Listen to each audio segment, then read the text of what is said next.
How you doing, YouTube? Matt Massa Beer Reviews, back with a little bit of a shelf turd Saturday. Yeah, as is the case for a lot of places around where I live, you find stuff like this on a shelf. Now would be Alesmith Brewing Private Stock Ale Imperial English Style Ale 2017 edition. So you're talking about a 4-year-old beer, English Style Ale. So it's a stock ale. It's an old ale. It's got to be. Coming in at 11% alcohol by volume. As far as what they say in the back here, it says originally brewed in 2005 as Alesmith Old Ale, the inaugural beer in our Decadence Anniversary Ale series. This Imperial Style Ale succinctly follows the brewing traditions of Old World England. Rich and malt forward, this forceful yet elegant beer showcases soft notes of currants and dried fruit along with complex dark sugars, all of which are balanced by a subtle bitterness derived from an addition of English hops. Savor it now or age for 20 years or more and enjoy later on its own or as a part of a multi-vintage vertical tasting. Serve at 50 to 55, cellar at 55 to 60. I picked this up off a shelf today. I was out in Pennsylvania running some errands, and I stopped in a bottle shop that I haven't stopped in a very long time. Actually, it's the first time I technically stopped in there because it's a distributor, and they just decided to kind of move to a different place, and it's more of like a half bottle shop, half distributor now. And I pop in there, and they had a couple different cans and stuff like that. I was like, okay, this is pretty cool. And I saw it sitting on a shelf, and I'm like, okay, well, I guess I have to buy this. You're talking about a 4-year-old old ale. It's probably right about getting into its own if it's good, and it's Alesmith, so chances are it's good. But I had no price on it, so there my butthole puckered a little bit. I'm like, okay, I'll bring it up. I'll see what they want for it, because god damn it, I am not paying $30 for this bottle. $15. I said to the guy, I'm like, yeah, there's no date on here, or no price on this. I was curious, and he rang it up. He's like, $15. I was like, just nodded. I didn't even say anything. I was like, fuck yeah. So classic Alesmith stylings. As far as the beer goes, that is what you want an old ale to look like. A little bit of yeast sediment floating around there because I'm tossing around like a dum-dum. But it has this rich kind of, malted ball colored head to it. Albeit not that big. You wouldn't expect something that big from an old ale. And just this rich kind of, it's hopefully if it smells like sugar daddies, we win. But man, it just looks like those classic English style barley wines that I love. Now I know old ale is a little bit different. You're talking something that's typically brewed with Brett. I don't believe that's the case here. He's talking about something that's kind of open fermented. I doubt they're doing that here too, even though they call about an English tradition. So maybe they're using a little bit different yeast on this one. But for all intents and purposes, this is an English barley wine. And it looks the part. So. Yeah, okay. The nose knows. Let's get a nose. I mean, it's there. It's there. It's definitely malt driven. There's a little bit of that molasses thing going on, a little bit of figginess to it. It's rich.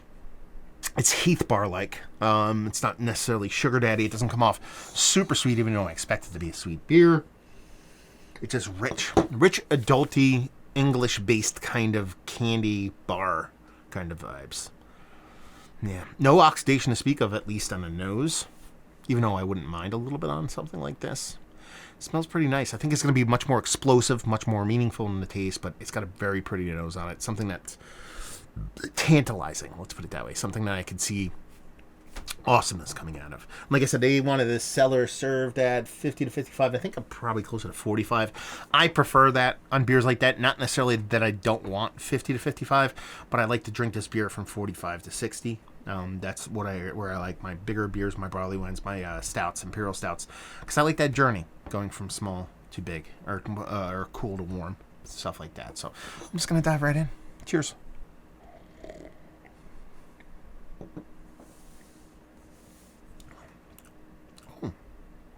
Okay.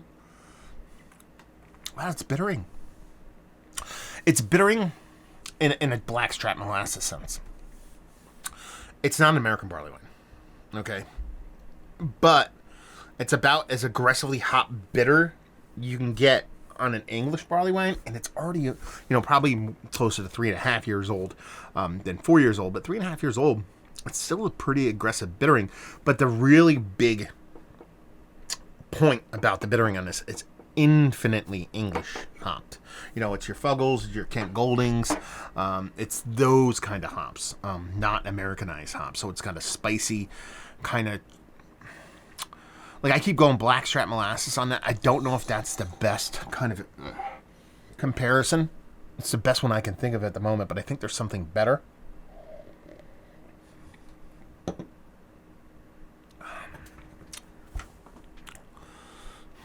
I like it though, man. Soft, creamy mouthfeel. It's not super dense, super thick. Not that you want that from an old ale / barley wine. But it's probably a little bit softer, a little bit more creamy, kind of leaning into a porter direction as far as the mouthfeel goes. I get hit with this immediate kind of, yeah, it's almost a sugar daddy, but it's above like a burnt caramel thing going on. It's very much kind of almost like a brittle, like a brittle, like a caramel brittle kind of taste to it. With that spiciness, that hop spiciness, almost like a peppered brittle. And that's that hops coming in, those English hops kind of coming in, still showing themselves, still relatively strongly showing itself after even 3.5 or so years. This is really tasty. Really fun beer. Like, really fun. I think its best days are ahead of it. Let's put it that way.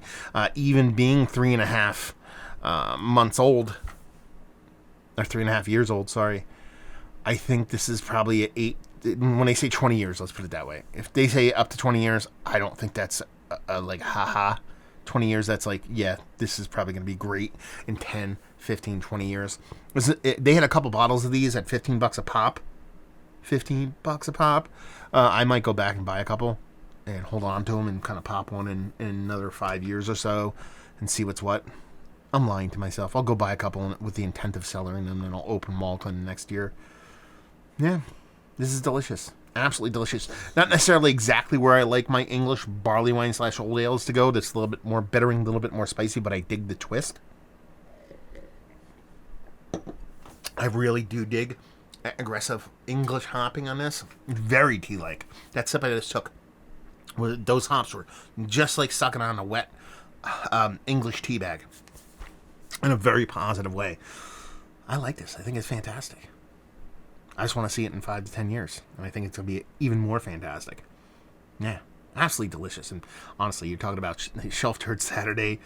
A $15 bottle of this is just, yeah, does not suck. So let's talk about it. Is this one of the better barley wines I've had as of late? Because that's what it is for all intents and purposes. It's barley wine. This is one of the better base barley wines I've had as of late. Yes, without a doubt. Up there, even towards the top, if not on Mount Rushmore status, but very, very close.